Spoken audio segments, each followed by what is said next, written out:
Auckland wants to attract wealthier visitors and make the city a more interesting place, especially at night and in the off-season. An overhaul of the city's tourism strategy moves away from attracting as many people as possible to offering visitors more cultural experience and more razzamatazz in the winter. As our Auckland correspondent Todd Nile reports, it could mean less focus on big summer events.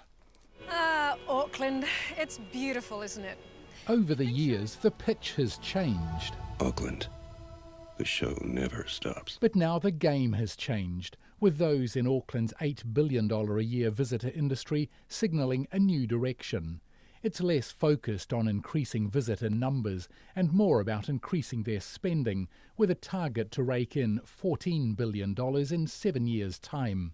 Steve Armitage from the council's tourism agency ATEED says it includes ideas such as more to do after hours. For most international visitors coming off a cruise ship and who are looking to stay overnight, or people who are here for short breaks, something that we've actively promoted, the fact that the city's shopping offering closes quite early is a bit of a surprise. Viv Beck from the downtown promotion agency Heart of the City says in places like Sydney, visitors spend more at night time than during the day. She says Auckland has already taken some good steps. We've already got events that are specifically around occasions, whether it's a late night at the art gallery or late night art.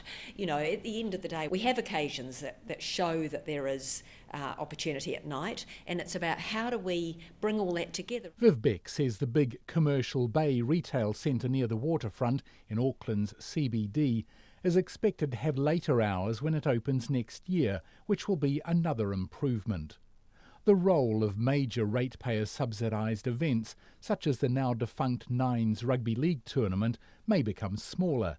Steve Armitage says in the past there was co-funding from central government. There's a little bit of uncertainty about whether that's going to be something we can rely on ongoing, so we have to be a little bit more creative about our own funding, put more towards the business event space, start to develop more local content. Martin Snedden headed the industry leaders group, which helped develop the strategy and for a while ran sporting events company Duco. He says major events aren't the be-all and end-all to attract visitors. They're useful adjuncts and contributors to the visitor economy in Auckland. Probably more valuable than those sorts of things are the regular activities that happen that bring visitors in consistently. Super Rugby has brought 21 members of the Porirua Club to Auckland to back the Hurricanes against the Blues at Eden Park tonight. They give the city the big tick, with exceptions. I went on the What's On in Auckland app and on the website, and I think that needed to be a little bit broader than what it was. Transport last night was a nightmare to get to where we were going and so on. In fact, it sort of put a bit of a damper on the night. The food choices are really good. We've found the choices of places to eat are really good in Auckland.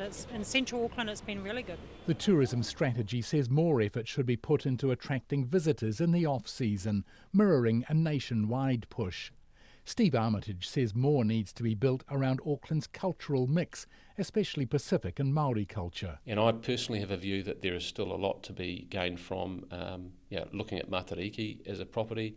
It's not unique to Auckland, but we can put a unique Auckland flavour to that and broaden that out to something that's potentially a month's worth of activity. One priority is to improve amenities that are also important to Aucklanders: walking, cycling and access to good public transport, especially to the airport and outer-lying communities.